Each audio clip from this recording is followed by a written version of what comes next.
Baik, Assalamualaikum warahmatullahi wabarakatuh. Terima kasih, selamat bergabung dalam pertemuan ini. Kita akan membahas materi terkait company profile video. Eh, Pertama kita pahami terlebih dahulu apa itu company profile, kemudian bagaimana penerapannya di profile video. Pada dasarnya, company profile tidak hanya di video, tetapi juga bisa diterapkan di dalam bentuk apa namanya PDF dan apa dan bisa juga nanti terbagi dalam brosur dan lainnya.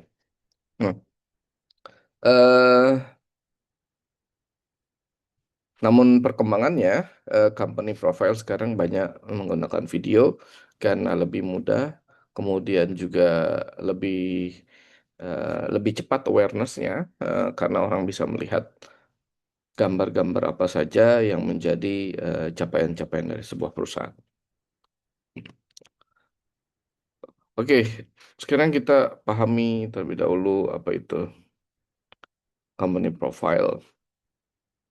Jadi company profile adalah perkenalan tertulis atau visual.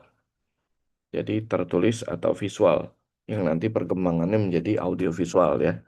Merangkum identitas perusahaan, sejarah pendirian, visi misi, nilai-nilai inti, ada produk dan layanan, ada struktur organisasi dan pencapaian utama.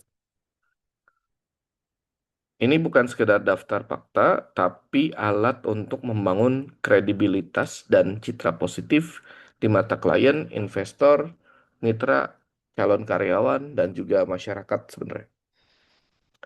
Nah, kemudian masuk ke dalam company profile video. Dia adalah media komunikasi visual, digunakan untuk memperkenalkan perusahaan secara menarik, informatif, dan persuasif. Jadi, hal yang membedakan antara yang tertulis dengan apa namanya, yang video, dia ada gambar, ada suara, ada narasi yang langsung dapat diterima oleh orang, gitu, dan bisa langsung dilihat dan bisa dibentuknya secara menarik.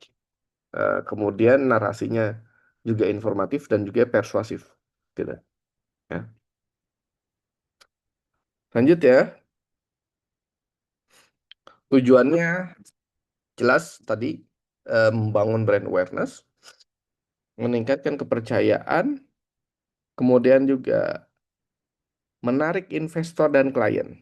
Jadi, company profile sekali lagi ada bentuk kredibilitas yang pengen ditanamkan. Kemudian juga bisa menarik investor dan klien. Nah, dan yang terakhir menjadi media promosi digital. Maka dari itu nanti membentuk video profile bukan hanya menyampaikan hal-hal yang memang capaian-capaian yang baik saja, tetapi bagaimana capaian yang baik itu dibangun narasi agar investor tertarik dan juga menjadi bagian part of promosi gitu. Nah, ini yang menjadi PR dari banyak perusahaan untuk membuat company profile yang tepat dan baik. Permasalahannya sekarang adalah banyak orang yang membuat company profile sampai panjang untuk menjelaskan detail, padahal yang dibutuhkan adalah singkat saja tetapi menarik dan mengena. Nah, ini apa makanya agen-agen apa periklanan, terutama eh, ahli-ahli komunikasi juga banyak yang terjun untuk membantu sebuah perusahaan membentuk company profile yang baik gitu. Nah, kemudian fungsinya pertama memperkenalkan perusahaan secara menarik agar audiens memahami keunikan dan keunggulan kompetitif. Nah, kata-kata tertarik ini yang memahami apa namanya, ketertarikan audiens itu disampaikan dengan basis-basis uniqueness dan juga eh, keunggulan. Nah, uniqueness artinya ada unique selling point yang disampaikan gitu. Unique selling point-nya itu kemudian mampu diterjemahkan secara ringan gitu. Itu yang yang menjadi PR. Kemudian keunggulan, apa yang membedakan perusahaan kita dengan perusahaan yang lain, perusahaan yang sejenis gitu. Sehingga ada hal-hal yang apa namanya, hal-hal yang berbeda, diferensiasinya tuh terlihat gitu. Jadi bukan hanya kita menyampaikan bahwa kami itu unggul, kami ini capaian kami unggul, tetapi kami unggul dan berbeda gitu. Nah, itu yang menjadi PR. Oke. Berikut ya, menarik minat investor, terutama kalau zaman sekarang startup atau klien potensial dengan menonjolkan rekam jejak ya, dengan menyampaikan menonjolkan rekam jejak dan kontribusi sosial. Nah, terakhir membedakan perusahaan dari kompetitor melalui nilai-nilai yang dianut. Nah, makanya terkadang visi misi ditampilkan, kemudian nilai-nilai perusahaan itu dinarasikan. Nah, bentuk penyajian umumnya berupa brosur cetak, PDF digital, website khusus, dan video. Nah, ini sekarang sudah banyak video, kemudian terakhir presentasi kalau misalnya untuk menarik investor-investor pertama. Nah, oke. Desainnya, desainnya tidak boleh tidak menarik. Kemudian mudah dibaca dan juga disebarkan. Untuk video mudah untuk disaksikan dan kalau bisa nempel di banyak platform. Urgensinya, apa pentingnya gitu. Yang pertama, dia meningkatkan kredibilitas dan percayaan. Dua, sebagai alat pemasaran efektif. Ketiga, memperkuat branding dan identitas.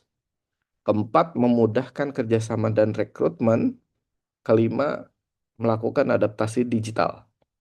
Jadi untuk poin nomor nah, satu, di mana kredibilitas dan kepercayaan, karena di dunia bisnis penuh keraguan.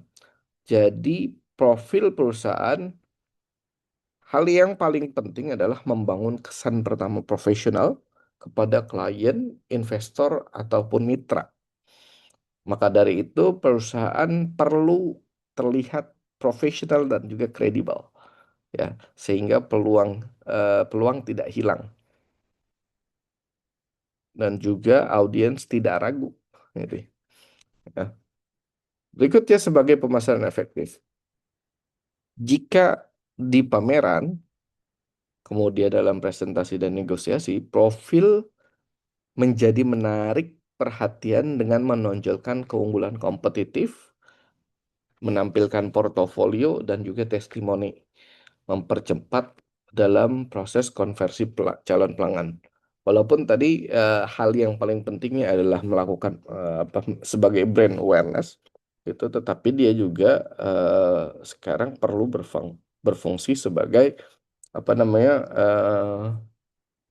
alat marketing walaupun bukan sebagai marketing utama gitu. Jadi dia supporting. Kemudian perlu penyampaian visi misi, nilai sejarah dan lain-lain gitu ya untuk menyampaikan perbedaan kita dengan kompetitor sejenis sehingga membangun citra positif jangka panjang. Kemudian yang poin nomor 4, memudahkan kerjasama dan rekrutmen. Investor lebih tertarik berinvestasi jika mitra bisnis lebih mudah diajak kolaborasi dengan talenta terbaik yang bisa tergiur tergabung gitu ya. Jadi untuk mencari talenta terbaik juga, walaupun orang Indonesia banyak, tapi tidak banyak yang talented gitu. Nah, itu yang susah untuk meraih orang-orang itu. Dan yang terakhir, di tahun 2026 profil digital sudah masuk gitu ya. Jadi sudah ada website, PDF dan video menjadi sebuah hal yang wajib untuk dibentuk company profile. Nah, struktur video yang pertama opening, kedua company story. Ini yang standarnya ya. Nanti kita bisa bentuk bagaimana apa namanya plot alurnya sebenarnya. Tetapi setidaknya hal-hal ini perlu ada gitu ya. Hal-hal ini perlu ada. Nah, bagaimana membentuk plotnya nanti bisa kita pikirkan bersama. Apakah ini yang di depan kan, apakah ini yang di belakangan dan lain-lain. Karena sekarang model-model apa namanya company profile banyak gitu. Tetapi ini standar standar. Oke. Yang pertama ada opening, kedua ada company story, visi misi, produk jasa, proses kerja, portofolio, kemudian eh, menampilkan tim ini boleh boleh diberikan atau enggak tidak masalah. Yang terakhir closing. Oke, opening dimulai dari logo, tagline, visual kantor, durasi biasanya 5 sampai 10 detik. Ini standarnya. Kemudian company story kita bangun bagaimana sejarahnya, pendirinya, perjalanan bisnisnya, menggunakan storytelling dan voice over atau narasi yang cukup menarik atau yang persuasif ya, narasi yang persuasif. Kemudian jelaskan bagaimana visi, misi dan juga nilai. Kemudian dalam sebuah produk kita jelaskan deskripsi produk, USP, unique selling point-nya. Kemudian tampilkan bagaimana produknya atau demonstrasi sebuah produk. Kemudian juga tampilkan juga testimoni. Proses kerja, tampilkan alur produksi, teknologi, profesionalitas tim, ya. Jadi alur produksinya terlihat seperti apa, jadi manajemennya itu, kemudian teknologinya, ya. Dan ini yang paling penting nih. Terkadang di dalam proses kerja itu banyak yang tidak menampilkan dan bahkan cenderung eh, mendewakan sesuatu gitu. Jadi yang digambar itu lagi lebih kepada proses apa namanya eh pimpinan gitu. Banyak-banyak banget gambar pimpinan. Padahal proses kerja itu adalah tim-tim yang terlibat di dalamnya. Bagaimana mereka melakukan itunya gitu ya. Ya. Eh, Kemudian peralatan-peralatan apa yang dibentuk gitu ya. Nah, digambarkan bagaimana profesionalitas tim di situ. Gitu. Portofolio dan klien gitu ya. Ada kerjasama gitu ya. Kemudian proyek unggulan, kemudian testimoni pelanggan. Nah, aktivitas tim seperti apa, budaya kerjanya, kemudian human side perusahaan, sisi-sisi humanis dari sebuah perusahaan. Nah, ini penting. Yang terakhir, closing, ditampilkan logo lagi, kontak dan juga ajakan call to action. Nah, setidaknya itu hal-hal yang perlu untuk Anda buat gitu ya. Nah, untuk praktiknya nanti kita akan bisa laksanakan di ruang kelas gitu ya. Kemudian juga bisa dilaksanakan sampai minggu depan. Oke. Format video bisa dibentuk sinematik, dokumenter, motion graphic, hybrid. Jadi bisa tergantung kebutuhan, bisa juga kombinasi semuanya gitu ya. Tergantung kita mau mengedepankan apa. Ya, makanya perlu obrolan bersama terlebih dahulu, kemudian melakukan ya, briefing terlebih dahulu. Nah, durasi ideal 1-2 menit untuk sosial media, 2-4 menit untuk presentasi, lebih dari 5 menit versi lengkap. Tapi saran saya tidak lebih dari 5 menit sebenarnya, ya. Jadi bagaimana semakin ringkas semakin itu narasinya semakin padat, gambar-gambarnya semakin apa namanya eh, walaupun pendek pendek tapi kokoh gitu ya, narasinya juga cepat. Narasi bukan bukan cepat tetapi tegas gitu ya, tegas dan lugas, ringkas gitu, jadi jangan terlalu lama. Nah, ini durasi ideal. Makanya penting untuk memikirkan durasi karena orang nggak mau terlalu banyak-banyak ngelihat company profile. Ya. Kesalahan umum, terlalu banyak teks. Tidak ada storytelling, visualnya terkadang nggak relevan, dan tidak ada bukti nyata. Nah, ini yang menjadi PR. Secara ringkas, company profile adalah kalau diibaratkan kartu nama lengkap perusahaan mencerminkan identitas, kekuatan, dan masa depan untuk membangun kepercayaan audiens. Company profile adalah investasi yang murah untuk kredibilitas instan, branding yang kuat, dan peningkatan peluang bisnis di tengah persaingan ketat. Fokuskan pada informasi akurat dan visual menarik agar efektif menarik peluang bisnis. Tapi company profile kuat, implementasi di lapangannya juga perlu lebih kuat sebenarnya. Itu yang menjadi penting. Terima kasih.